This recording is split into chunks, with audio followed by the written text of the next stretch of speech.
So my name is Otto Kekäläinen, and I came all the way from Finland to enjoy the snow-free land you have here, which is very warm and nice for me. So this is the last talk for today, but it's packed with useful information. How many of you are developers? Wow, almost everybody. So this is super important and useful and concrete information for developers, and also for people who own WordPress sites. They can learn something about this, what is the correct approach to performance problems in WordPress. And I've already published my slides online, and you can see my Twitter handle there. So if you follow me on Twitter, you can find the links to the slides, so you don't need to make any notes or anything. You can just look at the slides which are already online. All right, so I've been using Linux since like 1999, and I love open source, and I like going around the world in conferences teaching best practices to people, and I also like to contribute and participate in open source, and I call myself a full stack developer, meaning that I code in JavaScript, in PHP, and then in a few other languages, so that I also participate in improving like Redis and Nginx and MariaDB and Linux, the kernel, and so on. So I'm a true full stack developer. And currently I work as the CEO for Seravo, as a very technical CEO for Seravo. And Seravo is a company, it's not a digital agency, it's a pure hosting and upkeep company. So we have our background in Linux server maintenance. And at Seravo, we manage hundreds of, actually we have like 1,500 customers, and we manage their enterprise-grade WordPress sites, taking care of security and performance and everything so that they run smoothly. And we have lots of experience regarding scalability and performance. So, the background of WordPress, it's hugely popular. I just read that something like 29% of all websites online currently run WordPress. And the success factors, at least I think so, is that WordPress is very easy to use. It's easy for the end user, at least if you compare with other publishing systems like SharePoint or Joomla or Drupal or whatever. WordPress is very easy to use compared to those. And also from a developer's point of view, it's very easy. If you want to make your own custom theme, at minimum you can make just one style.css file, and then you have your own theme.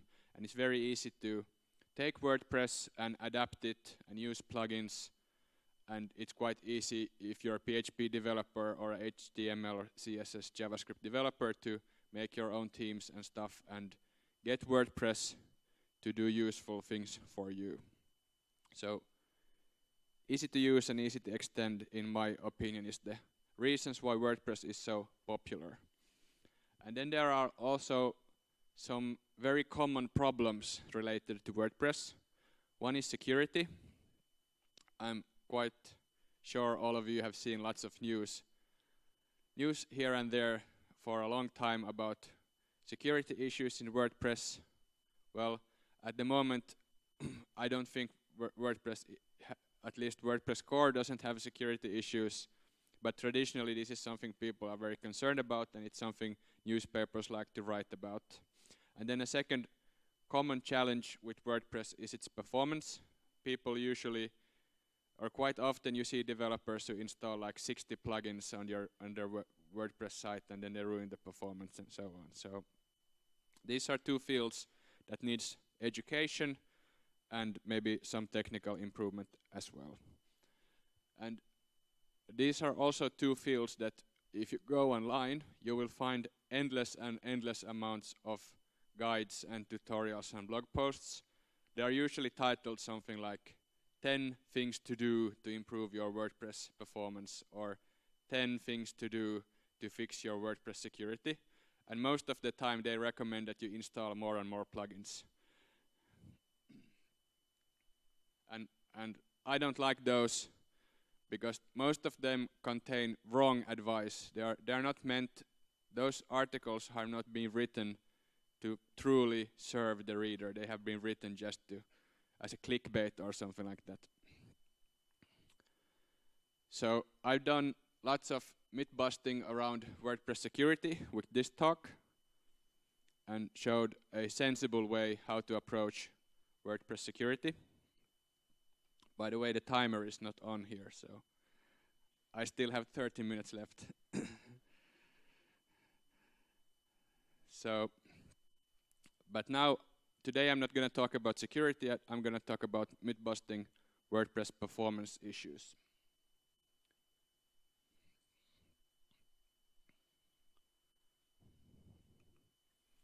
All right.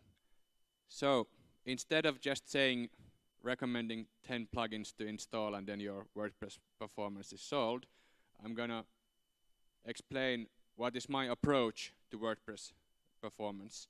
And the most important thing is that you need to be able to measure the performance. You can't just randomly try out, read some blog post that recommends you to do 10 things, and then you do those 10 things, and then you expect that you have solved a problem. You can't just randomly do that.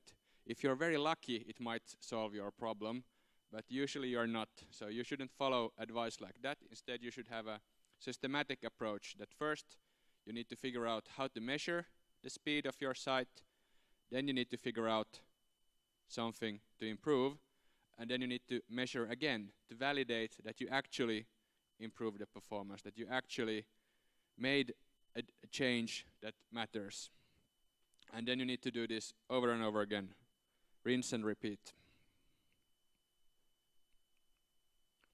All right, so the step one is to measure. And this is the most important step because people usually completely ignore this step or measure the wrong things.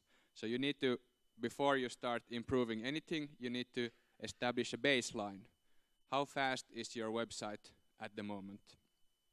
Sometimes people, even when they read these blogs online, that 10 things to improve your WordPress performance, sometimes they even make their sites perform worse. But they don't understand and they don't notice that because they didn't measure before and after. But what you should do is measure before and after. So there's lots of easy to use tools online. How many of you have been using webpagetest.org? That's my own favorite. There's also lots of others like GTmetrix and Pingdom tools and so on. And these tools are easy to use. You don't need to install it. Anything, you just go to a website. They're free to use. At least the basic versions are free to use. And they do a nice job of visualizing what they find from your website and what they measure. And these all measure the full page load. But now when I'm talking about WordPress, then we are actually not interested in the full page load because that includes CSS and JavaScript and such things which are not specific to WordPress. But what is the thing that is specific to WordPress? That is how quickly the WordPress PHP codebase can produce the HTML file which is sent to the browser. So if you're using, for example, web page test, then you can see that here's the arrow. That's the step you're interested in. That's WordPress and PHP code that's responsible for how many milliseconds that step takes. That's the thing to measure. And my favorite way to quickly measure this is to use curl. How many of you know curl? Wow, quite a lot. Good. So it's a simple command line tool, and you can use it from your own laptop, or even better, you can SSH in to your web server and then use curl from there, because if you are measuring with curl the speed from your own web server, then you completely eliminate network lag and you measure purely how fast is your own server and the PHP. And this is the command to run. Is somebody familiar with a command like this? Did you know that you can use curl to measure the speed of a response? A few hands are raising. So to most of you, this is a new thing. Good. So this is how the command looks like. And you can look later on online the slides and copy paste this command to your own website. So what this command does, it runs curl. It directs the actual output to null, so it doesn't show you the HTML stuff. The only thing it prints out is the total time it took for curl to connect to the server and download the content. Sometimes, if you have a professional hosting environment with front proxy caches and stuff, then your site, when you're querying with curl, might not always come from PHP. You might have a proxy in front. So then you can add this pragma no cache header. You put a capital H and then the HTTP header text there, and then it will burst all the caches and always fetch the result from the server from PHP. This pragma no cache, it's a standard thing. For example, if you press F5 in your browser will send this pragma no cache to the server when it reloads a page. So this is a standard thing. And then, of course, you might have some random variation. There might be something in your code that sometimes is executed and sometimes not. So it might vary how quickly the page is generated. Or you might have a busy server that there are some other processes interfering, so you get the variable result. So to get a result which is easy to compare and reliable to compare, you need to run it for a while and then see what the average was. And here is a simple bash loop to do that. First you define that you have standard US local so that you get your numbers with the dot in a standardized way. And then you have a for loop which will loop 20 times. You can change that number to whatever you want. And then it will run the same curl example I just showed, but it will loop it over and over for 20 times. And then when it's done, it will pipe the result to awk, which is a command line tool for doing calculations. And then this thing will add the speed and then calculate the average. And in this example, the average was 137 milliseconds. All right. Also, another way, if you're using curl, this obviously requires that you know what is the exact URL you are testing, and most of the time you are probably just testing the front page. Sometimes you might have a performance issue that is not visible on the front page, but it's related to producing some sub-page. And to catch that, you can either do some scripting magic to loop all your pages with curl, or if you have a good server environment, you can, for example, in Nginx, you can log the request time in your HTTP log. And here's an example. It will look like this. You will get here how many milliseconds Nginx took to deliver the result, and that's visible because here's a custom additional field in the Nginx configuration. How many of you are using Nginx? Maybe a little bit over half. How many of you are using Apache? Yeah, that's very popular as well. My own favorite is Nginx, and I think Apache has something similar, but this example is for Nginx. So this way you can log real actual usage data and how fast your different pages were delivered to visitors. And then if you have a log like this, you can then further analyze it with something. For example, my own favorite is Go Access. And in Go Access, if you analyze an access log, it will print out these columns, which are zoomed in here. So this means the average time it took to, this is the average time for any URL on your site, and then this is for the most popular if the table is ordered by this column. And then you have something called cumulative time, which will calculate for the same URL all the time in a cumulative fashion how much your server spent delivering that URL. So if you, in this example, actually the table is ordered by the cumulative time spent delivering certain pages, then you can find which pages consumes most of your server time, and then you can focus on the top ones to optimize them to get your total server kind of resources decreased. How many of you have heard about Go Access before? Yeah, a few people. So this is pretty neat.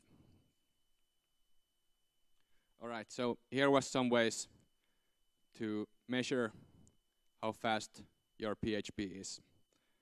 Then the next step is to optimize. Here's a quick and dirty way to do it. How many of you use VP CLI? I think everybody should raise their hand next year because it's great. You can do lots of things with it very quickly, and you can script it and so on. And here's an example of scripting VP CLI. So sometimes the project doesn't have a budget to fix, like improve PHP code. You just want to have a quick and dirty improvement in speed, and with this CLI loop you can deactivate one plugin at a time and then measure how fast the site is. So here it will list all the plugins that are active for your site. Then it will echo the name of the plugin, then it will deactivate it, and then for 5 times it will run curl, and then it will activate it again, and then continue, which means that it will take the next plugin and do the same thing. So the output will look like this. Here we have this is the script running.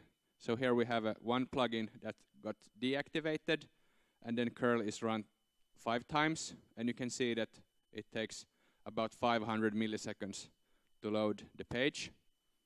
Then that plugin is activated back again, and then it goes to the next plugin.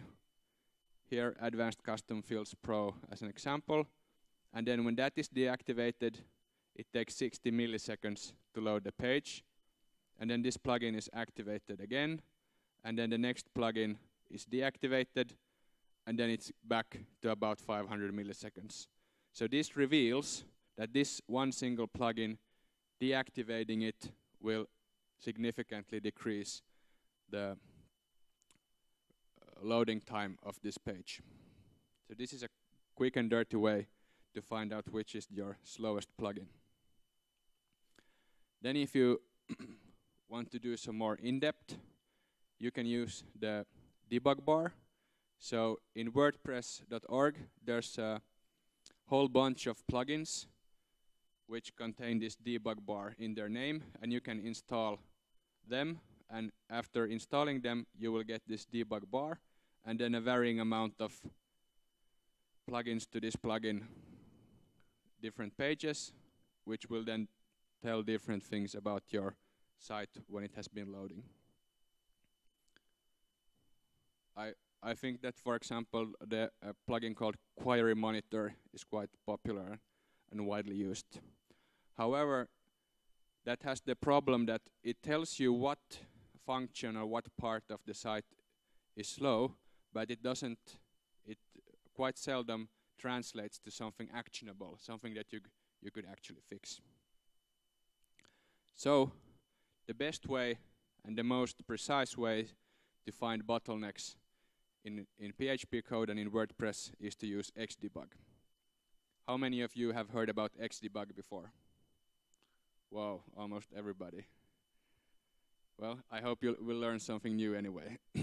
So XDebug, it's a tool which will instrument PHP in a way that every time a PHP function is called, it will log which function was called and how long it took to execute. And visually, this means that when you are starting WordPress, when you are requesting a WordPress page, it will first load index.php, and inside index.php, it will run lots of functions, and each one of those functions will then run lots of other functions, and you will get this execution graph. And you will know what function called what function, and how many times, and how long did it take.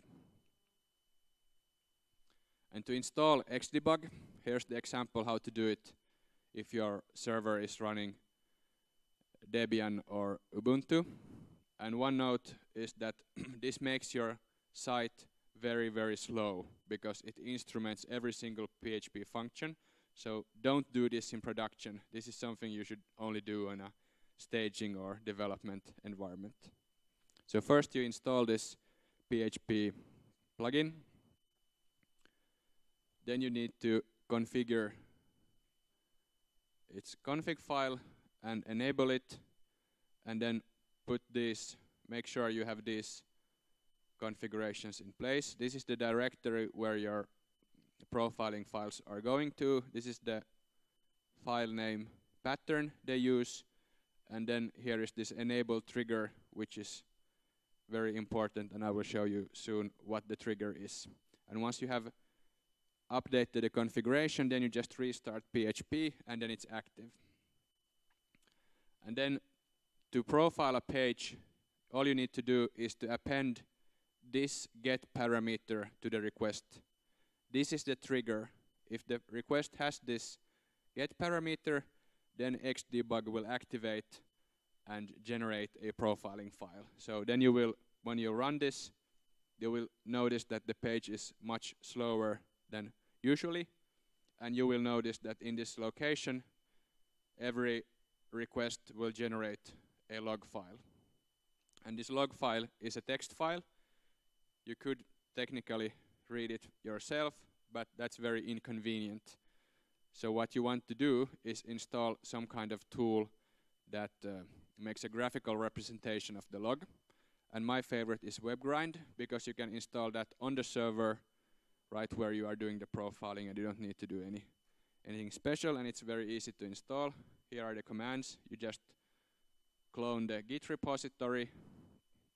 It's PHP, and then you install some libraries for it so it can do some graphs. And if you are using the WordPress core development environment Variant Vagrants, then XDebug is already pre-installed there. And also if you are using some other vagrants, for example our vagrant, then XDebug is easy to enable there. Alright, so after you've set up XDebug, then you start profiling, and this is how Webgrind looks like when you open a profile file. So here is the selection. You can select which profiling file you want to analyze. And here you can choose if you want to show milliseconds or percentage. And then you will get here, in this example I've chosen milliseconds, and then these columns will show how many milliseconds these things took. And then this percentage here will filter out some of the PHP functions so that there's less results of the more minor PHP functions are not always that relevant for profiling. But here I have set it to 98%. And this table, it has a few columns. This color here is not an indication of speed in any way. It's just an indication of what kind of function type it is. Here is the name of the function, and then here is a sub-table of all the functions that this function calls. And then you have the invocation count, is how many times that function was triggered, and how long PHP spent inside that function, and then total inclusive cost means how much time PHP spent inside that function and all that of its children. So this is how you then track around. Your goal is to find some function which has a high total self-cost. That means that PHP spent a lot of time inside that function, and then that's the goal you want to optimize. Usually if you have a clean WordPress install, you will see lots of these translation-related functions. All right. And then in Webgrind there is this search field you can use. So either you can sort the entire table by the total self-cost, which will show you the slowest functions at the top, or you can use the search feature to find some usual suspects which are might not be the completely slowest function you have, but which are often slow and sometimes quite easy to optimize. Some of the typical words you can put there is like load and open and curl and query.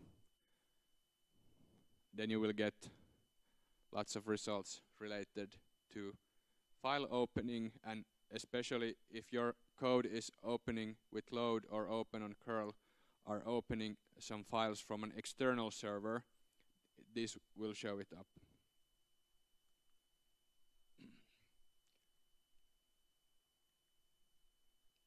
And here in the UI you also have this button, show call graph, and if you press that one, then you will get this call graph, and you can see in a visual manner how your code behaves.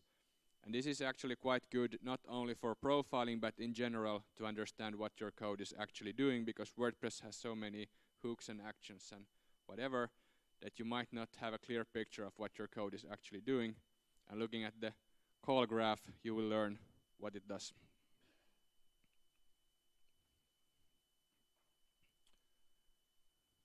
So these colors here represent the time, how much time is spent in each function, and then the color and the width of this line represents how many time the call was made.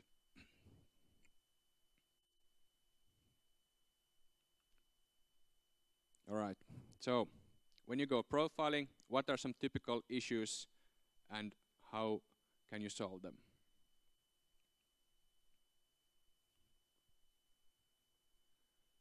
So here's a table, a profiling result, which is sorted by the total self-cost. And this is, I don't know if this is percentage or milliseconds. I think this is probably in percentage because the numbers are so low. So here you can see that the MySQL query function included the highest total self-cost.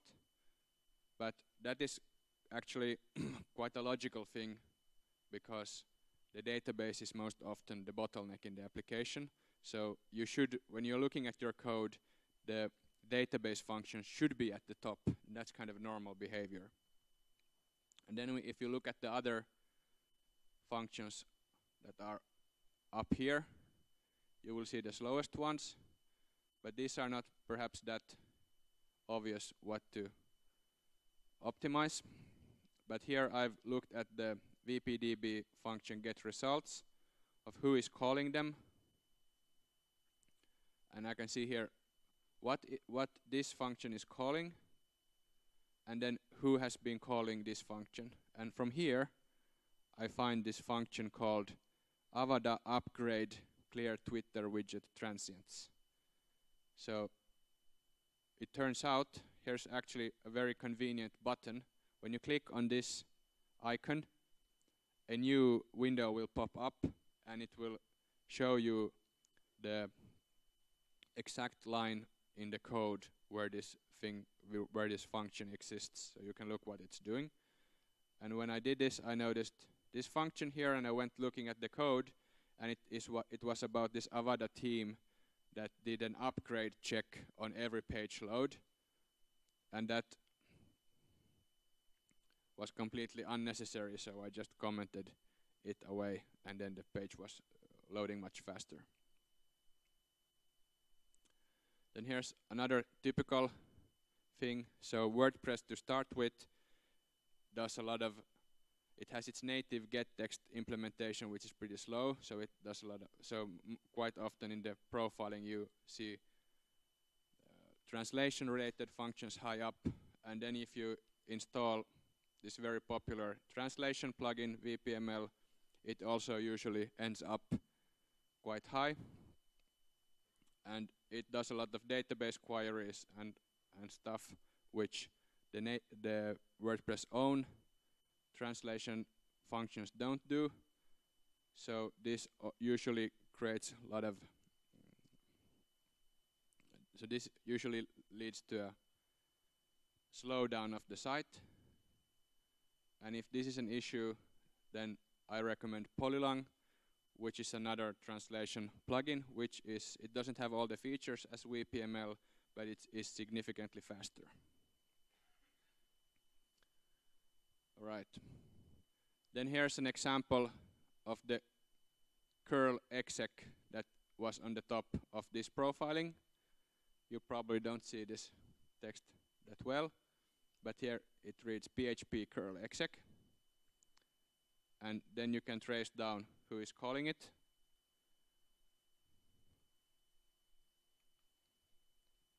And it turns out when you,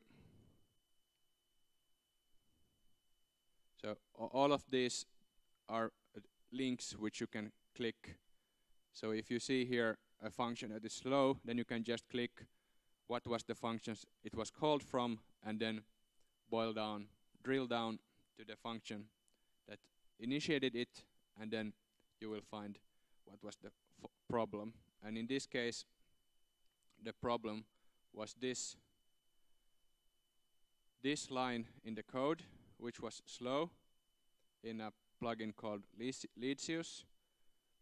And the way to fix this was to use VP transients. So you couldn't just disable this API call because it's relevant for the daily function of this plugin. So what I did, I wrapped it in a WordPress transient. How many of you know what a WordPress transient is? This is something every WordPress developer should learn. It's super easy. So this is this caching system, built-in caching system in WordPress. It basically has just two functions. It's super easy to use. One is to set transient. It's one function. You give a name. It's just key value. Here's the key, here's the value, and then what is the expiry time for that data. And then it has a second function which is get, and then just get by the key name. So it get transient and set transient. And this is how you use it, that instead of always calling something that is slow and might not always even update, so you can so it's a good target for caching. You just wrap this around, so you just first check, do you have it cached already? If you have it, then use that value instead. And if the cache is empty, then only then you make the actual call to an external server, and then you save that result, and the next time this page is called, if it's within 1 hour, it will find the cached version. All right. And sometimes you have a piece of code that doesn't run on every single request. So what you can do in that case is that you can run your XDebug profiling in a for loop for, in this example, I've done it for 100 times. And then you print out the time, how long it takes. And then you will see that most of the time it stays at the baseline, but every now and then it is slower for some random reason.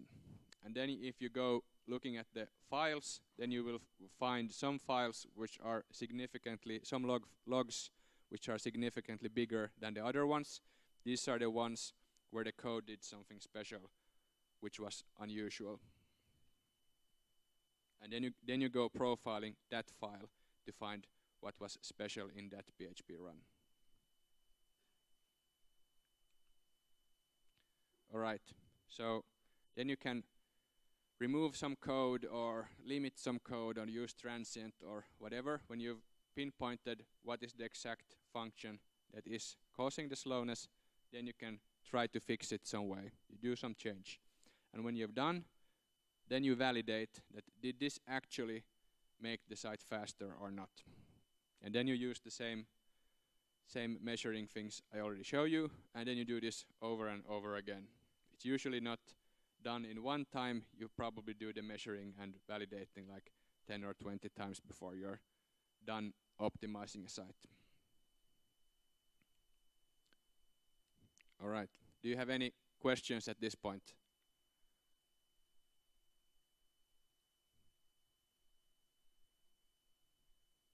No, I'm not complete. I just, if you have any questions at this point, nobody's raising their hand. All right, so here's a little bit. All right.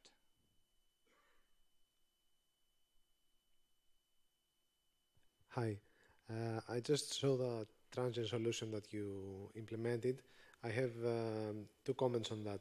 First of all, you can't be sure about the duration of the transient expiration. I mean, I don't know what this file webforms.json is, and I don't know how often this is refreshed, but maybe in this hour you might lose valuable information. First is this, and then this is a plugin that is developed by another developer, so you need to do this thing every time the plugin creates, releases an update. How efficient is that?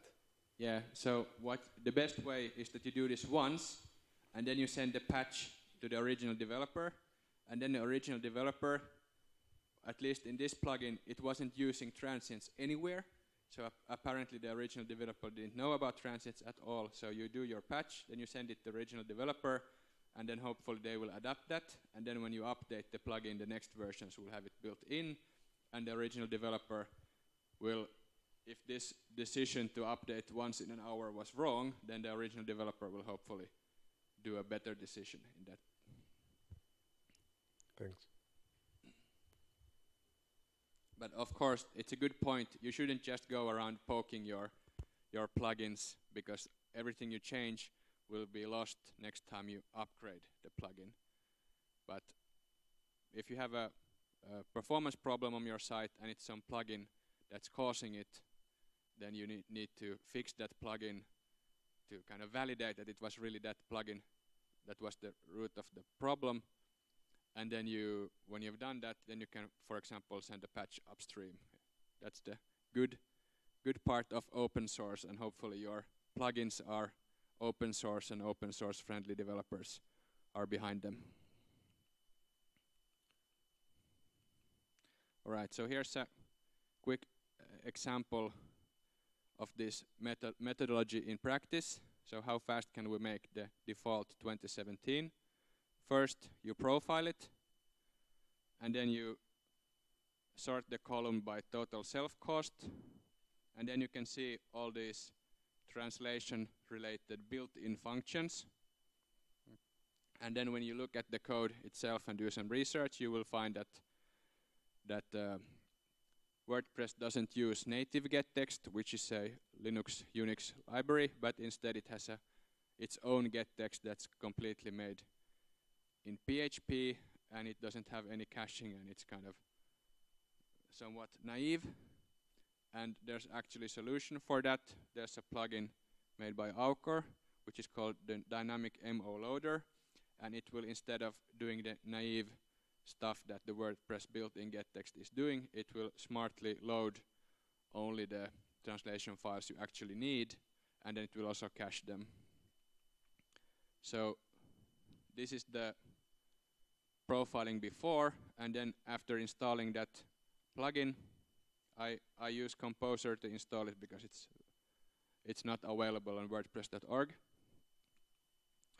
And then after, you can see that the same functions either don't exist here anymore or they are much faster. And this is how you validate your entire speed improved, and you can see that the functions actually behave in a different way and in the expected way. All right, and you can find the code in this GitHub account of a default 2017 installation, which is slightly optimized. All right, so a few things to remember. So you don't need to, when you are profiling or when you are optimizing your page, now you know with curl how to measure the speed, how to measure the response time, but you might not know which page is the slowest one, so that the Nginx access logs with the response time is a very good way to find. You don't need to measure anything, you just read the logs and see which URLs are slow. And then remember never to run XDebug in production. If you have it active, it will make PHP much slower. And then there are some other projects like XHprof and uProfiler, which you can run in production because they are not active all the time. They are based on some kind of sampling that they do random sampling of certain PHP requests, and then most of the production PHP requests stay fast. But these projects are somewhat defunct at the moment, and let's see what's happening in this space. I think there are some companies picking up the development of these and making new versions, but it's not. There's lots of turmoil in that area at the moment.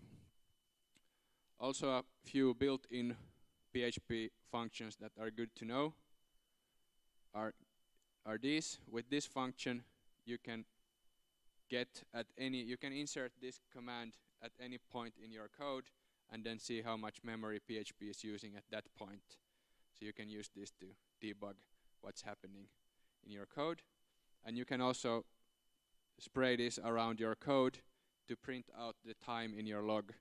What is the micro time precision of how much the time was at that point in code.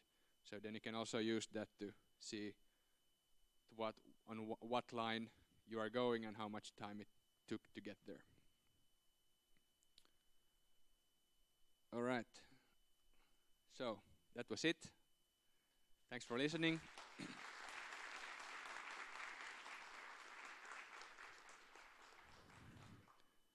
And you can find these slides online, and you can go back home and then tomorrow do some profiling and test out this.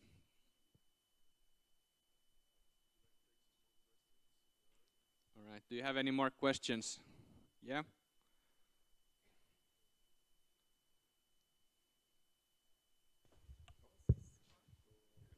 Hey, what's your opinion on cache plugins? I noticed that you haven't mentioned those. Should we use them or just optimize the WordPress installation to use as, let's say, less plugins than you used to? Yeah, so in our servers, we don't have any caching plugins at all, because when you add more plugins to your WordPress installation, it will slow down because you are running more and more PHP code. So the sensible thing is to have some kind of proxy caching, but to do that outside of WordPress. And if, for example, if you're running Nginx, then Nginx has great built-in caching stuff to use. So I would recommend stay out of caching plugins and use something that's working on C-level code instead, which is like an order of a magnitude faster than anything that happens in PHP. Try to, if you're doing something that happens in PHP or close to WordPress or sometimes in PHP, then you've already lost the performance game in that sense. But one thing in WordPress which you should install is the object cache PHP drop-in. So I showed this VP transients in my talk. By default, WordPress saves that in the database, but if you install the object cache drop-in, then you can save it in, for example, Redis, which is in memory only. It's a key value storage and very fast. So that's something I would use. But I would not use anything like VC, V3 Total Cache or similar plugins. They are just too slow.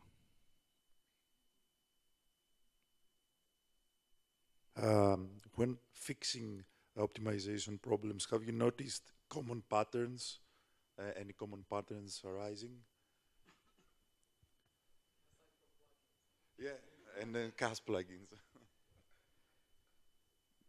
Yeah, well, in general, I would say that currently the good thing with WordPress, it's so easy to do a plugin and it's so easy to get something useful out of it. But then it's also sometimes too easy to do something with WordPress, and then people might just throw together some code and start using it, and then some third party might think that this is actually a tested and well done code, and so on. And there's, for example, what I would like to see for the entire ecosystem to evolve is that there should be some kind of quality assurance in WordPress.org plugin repository. So currently, when you submit a new plugin to WordPress.org, there's a thank you. There's a fan human who makes a review, but when you do subsequent uploads, there's no review, there's no automatic testing, there's no quality assurance, there's no performance testing, there's no static code analysis or anything. And if you want to know how I would do this, then you can come to WordCamp Jyväskylä in Finland in February and enjoy the snow there and listen to my talk about automatic quality assurance for WordPress plugins. Can you not give us some hints, quick hints? Well, for example, Travis CI, it's a continuous integration platform that's free to use for open source plugins.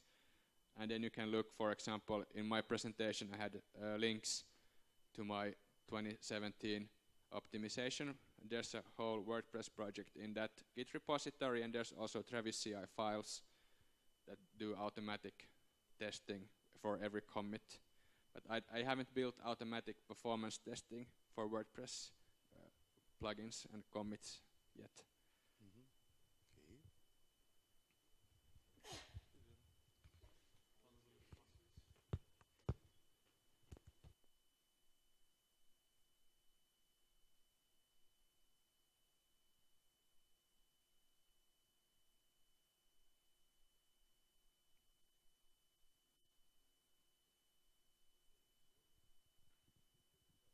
All right, thank you.